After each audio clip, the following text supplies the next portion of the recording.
Una de las cosas que caracteriza a los seres humanos es que cuando nosotros estamos frente a una criatura indefensa, llámese un ser humano, especialmente cuando uno tiene en brazos a un bebé, incluso pasa cuando uno tiene a un cachorro de animal, un perrito, un gatito, uno suele siempre utilizar un lenguaje muy como de ternura. Uno cambia el timbre de la voz, uno habla distinto, uno no le habla al bebé como normalmente nosotros hablamos.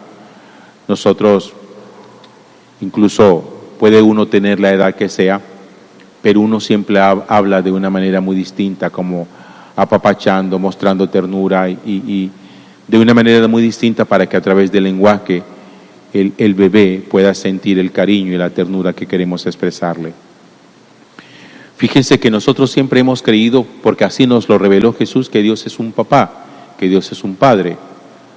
Acuérdense que Jesús, cuando llama a Dios, cuando se dirige a Dios, lo llama Abba. Y Abba no traduce propiamente padre. Abba es una palabra que utilizan los niños, los niños que empiezan a hablar, que significa papi o papito. Cuando Jesús habla a Dios, le dice papi. Yo me imagino hablando de Dios Padre a su Hijo, diciéndole mi hijito. Me gusta pensar en eso. Así nosotros le hablamos a nuestros hijos pequeñitos, mi hijito, mi bebé. Y miren cómo desde el Antiguo Testamento ya se nos muestra hablando a Dios con un lenguaje de ternura muy especial y que a lo mejor muchas personas todavía desconocen, porque hay gente que cuando habla de Dios, habla como si Dios estuviera siempre enojado, como si estuviera amenazante, como si estuviera como con deseos de venganza. Y hoy el texto del libro de Isaías en el capítulo 41 nos habla de Dios en un lenguaje muy de papi con sus hijitos muy pequeños. Hablándole a su pueblo, el Señor le dice, no temas, gusanito de Jacob. Fíjense cómo los llama. No temas, gusanito de Jacob, oruga de Israel. Yo mismo te auxilio, porque yo soy tu libertador, el Santo de Israel.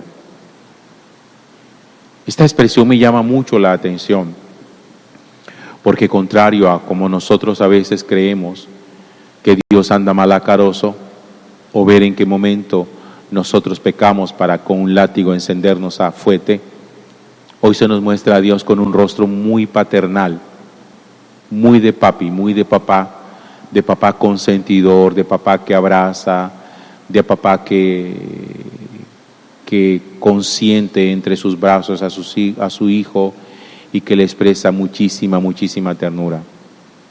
Incluso hay otro texto del profeta, si mal no recuerdo, es el profeta Oseas, donde el Señor dice, y yo te estrecharé entre mis brazos y pondré mi mejilla junto a la tuya y te arrullaré y te amaré. Esa es otra expresión de paternidad muy bonita, Dios abrazándonos, arrullándonos y poniendo su mejilla con la mejilla nuestra. Esa escena todos nosotros la conocemos, porque en algún momento a los hijos, a los sobrinos, los hemos estrechado en nuestros brazos y hemos puesto nuestra mejilla con la mejilla de los bebés. Esa es la expresión que quiere hoy mostrar el profeta Isaías de Dios Padre. Y yo creo que es el rostro que necesitamos también como aprender a redescubrir, porque acercarse a Dios como un papá enojón no es fácil. Y yo creo que a nadie le gusta acercarse a un papá enojón. Los hijos cuando hablan de sus papás, saben si su papá es muy cercano o es de esas personas que mantienen como con cara amarga, y entonces dicen, no, es que mi papá es muy amargado, mi papá por todo se enoja, mi papá por todo me regaña. No es fácil acercarse a un papá de esa manera. En cambio, cuando un papá hay firmeza y al mismo tiempo ternura, porque fíjense que no son dos cosas que se opongan entre sí, que uno pueda decir que el papá, porque es tierno y consentidor, pierda autoridad con sus hijos. No, ni un hijo puede pensar que porque un papá es capaz de estrecharlo entre los brazos y y de recostar su mejilla con la suya, o decirle, como dice el Señor a su pueblo, gusanito de Jacob, oruga de Israel, no significa que por eso el papá se puede dejar mangonear o irrespetar, o que el papá es un pintado en la pared, o que el papá no tiene ninguna autoridad. No hay ninguna oposición entre esas dos cosas. Dios es nuestro Padre, tiene autoridad sobre nosotros, pero también es capaz de ejercer ternura en nuestra vida. Y por eso Jesús lo llama de esa manera, Abba. Nosotros somos más formales cuando construimos el Padre Nuestro, lo tradujimos, porque nosotros decimos Padre Nuestro que estás en el cielo, cuando realmente en la oración no se dice Padre Nuestro que estás en el cielo, sino Papito, Papito Nuestro que estás en el cielo. Es una palabra que denota muchísima más cercanía. Y yo creo que sería interesante ponernos como en esa tarea de aprender a redescubrir el rostro de Dios, pero a partir de lo que dice la Sagrada Escritura, no a partir de lo que usted se imagina. Porque insisto que nosotros nos podemos imaginar que Dios es enojón y que Dios mantiene siempre cabreado. No, a partir de lo que nos dice la Sagrada Escritura, aprendamos a redescubrir el rostro de Dios.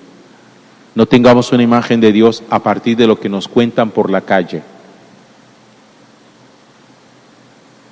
Descubramos el rostro de Dios a partir de lo que nos cuenta la Sagrada Escritura, especialmente a través de lo que nos cuenta Jesús. Gloria al Padre, y al Hijo, y al Espíritu Santo, como era en el principio, ahora y siempre, por los siglos de los siglos. Amén.